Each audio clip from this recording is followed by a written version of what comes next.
Le château de Saint-Mars-la-Pile se cache dans les hauteurs du village. Boudé des circuits touristiques, il est pourtant prisé par les amateurs de belles pierres. Dedans, bon, je vais m'occuper du vitrail. Moi, je vais aller à la juiverie. J'en ai pour 10 minutes encore à l'intérieur de la maison. Je vais dans la juiverie. Et bon, d'accord. Ok. Louis-Paul Untersteller hérite en 1967 du château acquis par son père 10 ans auparavant. Un héritage dont il s'occupe avec sa femme Gilda. J'ai un patrimoine architectural avec les douves et les tours, un patrimoine botanique, parce que tout le parc était replanté fin 19e, et puis le patrimoine artistique.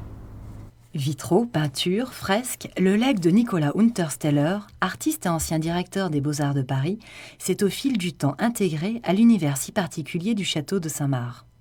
Mon père, en 1957, il a pensé que c'était peut-être le moment de se décider à acheter une maison pour le jour de sa retraite. Et il cherchait une maison pas trop loin de Paris, et là il a eu un coup de foudre dès le premier jour pour le château de Saint-Mars.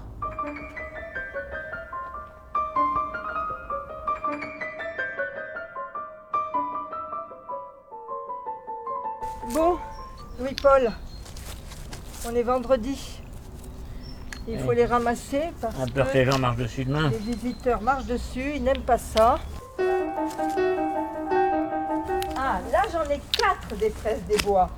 J'ai une qualité extraordinaire, c'est que j'aime l'ordre. Et Louis-Paul, c'est un artiste, absolument. Donc lui c'est le désordre permanent. Alors je range, je classe, je fais en sorte qu'il y ait une gestion à peu près comptable, à peu près correcte.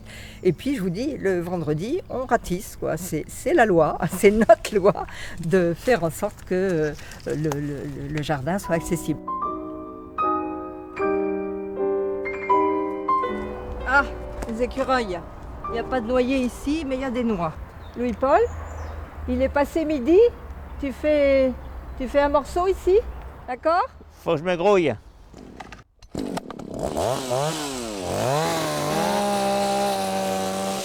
La vie de Châtelain est loin d'être un long fleuve tranquille. Au ratissage, débroussaillage et autres menus travaux s'ajoute la volonté de Louis-Paul de mettre en valeur la diversité des lieux. La rigueur de la Renaissance d'un côté et la liberté du jardin romantique de l'autre.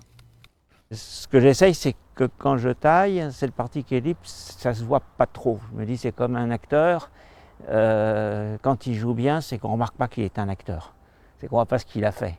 Mais néanmoins, si je ne le faisais pas, ça se verrait. Un grand acteur et même parfois un cascadeur. Il y a quelques années, le 60e anniversaire du mariage d'Anne de Bretagne à Langeais. Et j'ai eu l'honneur de recevoir ici l'administrateur de l'Institut de France. Ces jours-là, que je n'ai pas pu ouvrir la porte de la salle des tours, de la serrure, c'était coincé. Et alors j'ai demandé un petit peu l'aide de mon jardinier pour me tenir la corde. Je suis sorti par la fenêtre du second étage, je suis descendu en rappel pour entrer dans celle du premier qui était ouverte, heureusement, avec un tournevis dans la poche, et j'ai été débloqué la serrure.